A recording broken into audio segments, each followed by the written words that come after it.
Para que sermos escravos do pecado, se temos a graça de Deus como liberdade? Vamos falar de graça. A palavra de Deus que eu queria compartilhar com você está no livro de Apocalipse, no capítulo 3, carta à igreja em Sardes, que diz o seguinte: ao anjo da igreja em Sardes escreve: assim declara aquele que tem os 7 Espíritos de Deus e as estrelas. Conheço as tuas obras, que tens fama de estás vivo, mas de fato estás morto. Se alerta e fortalece o que ainda resta, e estava prestes a morrer, porque não tenho encontrado integridade em tuas obras, diante do meu Deus. Portanto, lembra-te daquilo que tens recebido e ouvido, e obedece, arrepende-te. Porquanto, se não estiveres vigilantes, virei como um ladrão, e tu não saberás em que hora virei contra ti. Queridos, a carta à igreja em Sardes, ela é forte. A carta à igreja em Sardes, ela começa dizendo o seguinte: conheço o lugar em que vives. E tens o nome de que estás vivo, mas de fato você está morto. Que título triste Sardes ganhou. Parece que está vivo, mas na verdade está morto. A igreja em Sardes era a grande capital da Lídia e tinha vários cultos pagãos. Como sempre, nas cartas veremos pessoas adorando a 2 senhores. Uns adoram a Deus, outros buscam as coisas mundanas. Né? E a deusa Cibele, ela era adorada em Sardes. E o que essa deusa incentivava? Incentivava a sensualidade, a libertinagem, os cultos sensuais. E os crentes em Sardes estavam distraídos. Havia um grupo em Sardes que zelava por o evangelho, havia um grupo em Sardes que zelava por o Deus do céu, mas tinha um grupo que ia também à igreja, congregava também junto com eles, mas tinha a vocação. Eles gostavam da igreja, mas tinha o zelo.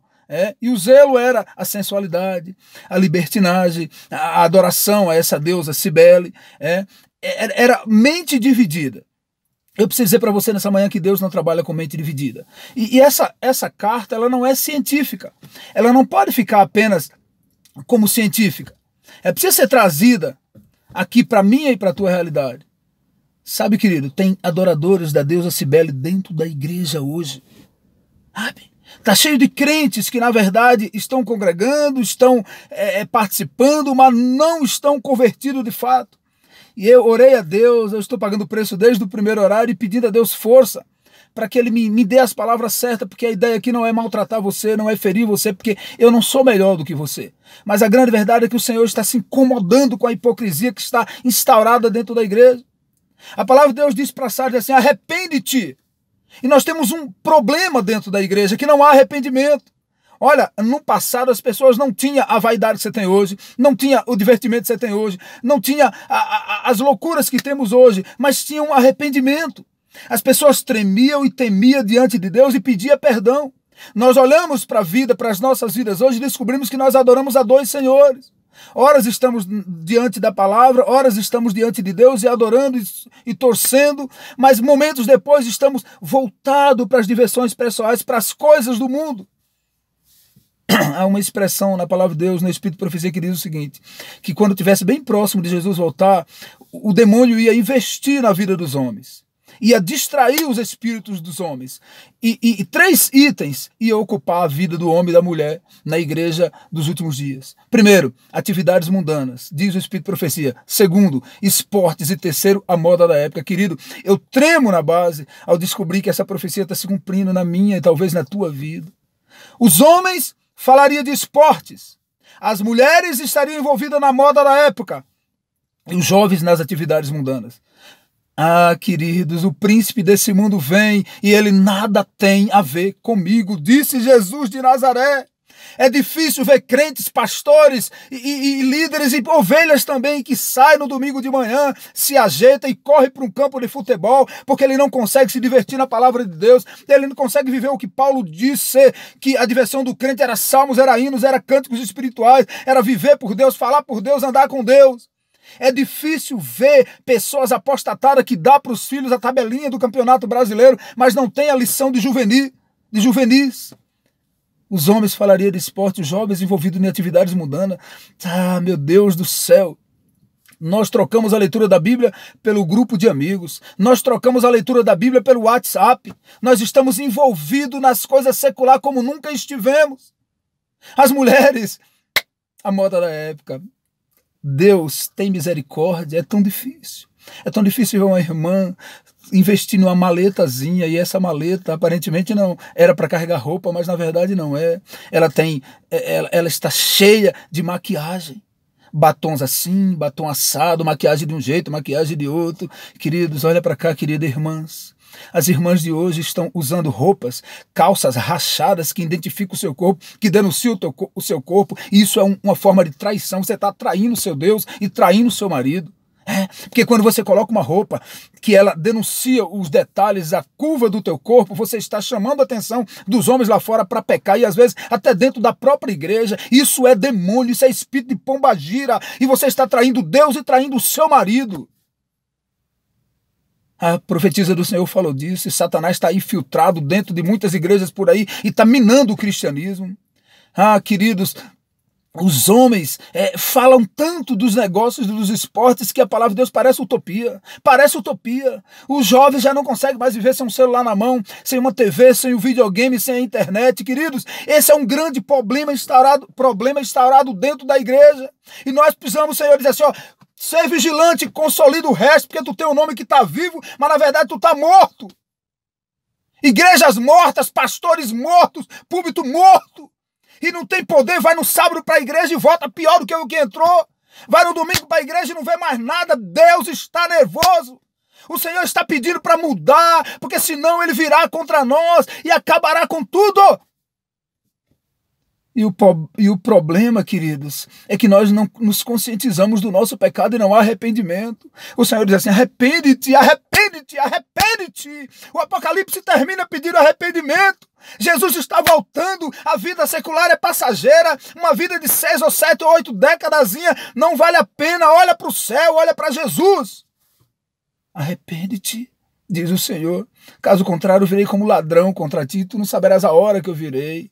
O Senhor está fazendo um apelo para o coração de Sardes, está pedindo para o crente que tem nome de que vive, mas na verdade está morto, para consolidar o resto. As coisas que restam, pega o pouco que te resta e apresenta para Jesus. Teve um outro grupo em Sardes que era perseverante, que era remanescente. Seja remanescente, mostra para Jesus as brasas apagadas da tua fé, apresenta diante de Deus aquilo que tu tem, arrepende-te do teu pecado, arrepende-te da tua hipocrisia, arrepende-te do teu erro e diz, Senhor, no meu coração vai só o desejo do mal, mas eu preciso de perdão. Senhor, eu só quero o que o Senhor não quer, mas muda a minha natureza. Senhor, transforma o meu ser, transforma em mim e me dá coisas boas na minha mente, no meu coração, porque eu quero te agradar. Seja sincero com Jesus, apresenta teu arrependimento diante de Deus, porque Ele está voltando. E lembre-se, a certeza conduz à vitória, mas a dúvida conduz à derrota. Não tenha dúvida, confia em Deus, espere em Deus, vive por Deus, para Deus. Ser vigilante e consolida o resto. As coisas que restam. Não vale a pena, queridos, viver nesse mundo longe de Jesus. Não há felicidade longe de Cristo. Há uns que pensam que pode ser feliz fora de Cristo, mas se engana, a felicidade é Cristo. E hoje Ele quer morada no teu coração. Não tem o nome de que vive e que está morto, e está morto. Esteja vivo para Jesus de Nazaré. Consolida o resto. Arrepende-te. Mostra para Jesus o teu arrependimento de fato, pede a Ele perdão, pede a Ele força e seja feliz e aproveita essa oportunidade antes que seja tarde demais, em nome de Jesus. Para tu ser crucificado comigo, para tu parar de sofrer com a luta carnal, com a demanda, com a guerra interior, precisa estar crucificado comigo. E para estar crucificado comigo precisa se submeter.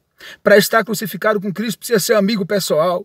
Para estar crucificado com Cristo precisa colocar todo dia o que vai na minha mente. Sabe, Senhor, vai na minha mente a maldade, vai nos meus olhos as coisas que não devem ir. A minha boca fala de coisas que não glorificam o teu nome. Eu sinto dentro do meu coração desejos que não é do teu agrado. Eu quero ser crucificado contigo, Senhor. Eu quero submeter a ti todo o mal que há dentro de mim e assim também o desejo de fazer o bem, e quero que o Senhor transforme o meu viver. Meus queridos, só estarão no céu aqueles que se crucificarem com Cristo. Tem uma tese por aí, pastores estão dizendo por aí, que ninguém alcança a santificação. Isso é doutrina antibíblica. A Bíblia fala de santificação. A Bíblia fala não de uma santificação permanente, mas que pode ser santo todo dia. E sabe qual é o critério da santidade? É se submeter. É dizer para Jesus que você não dá conta sozinho, é dizer para Jesus que você não consegue sozinho, mas que Ele pode entrar dentro de você e crucificar e fazer você um novo homem, uma nova mulher. Ninguém pode ser diferente por si próprio, ninguém pode dar um lado da face para o outro bater se não for pelo poder do Espírito Santo. Estar crucificado com Cristo é morrer para o mundo.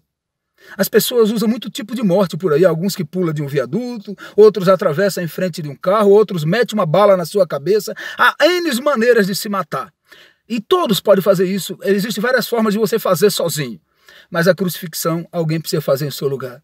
Ninguém nunca foi capaz de crucificar-se a si mesmo. Estar crucificado com Cristo é se submeter a Cristo de corpo e alma e permitir que você morra e Cristo viva em você com nova natureza, com um novo jeito de ser, com um novo modo de pensar. O Senhor quer dar uma incrementada nessa tua religião morna. O Senhor quer dar uma incrementada nessa tua rotina semanal de vida cristã, nessa monotonia espiritual. Ele quer sacudir você, Ele quer transformar você. Eu já estou crucificado com Cristo e não deve viver mais eu, mas Cristo viver em nós, viver em mim, viver em você. Quer fazer isso, querido amigo? Quer compreender que se você é capaz de produzir os resultados, então você não tem necessidade de um Salvador? O papel de Cristo como Salvador, ele entra na vida do indivíduo que não pode fazer nada por si mesmo. Esse é o Evangelho. Se você é capaz de produzir as boas obras, se você é capaz de ajeitar as coisas, de produzir tudo, então por que você precisa de um Salvador? Então onde é que Cristo entra em tua vida? É por isso que nós precisamos nos submeter e compreender que não podemos fazer nada de nós mesmos. Mas só Jesus pode produzir o querer e o efetuar. Já estou crucificado com Cristo. E não quero viver mais eu, mas que Cristo viva em mim. E o viver que agora tenho na carne, viverei para a graça e para a paz. Para honrar o Filho de Deus, que morreu por mim. Creia nisso, confie nisso e viva isso. E lembre-se, a certeza traz vitória, mas a dúvida traz derrota.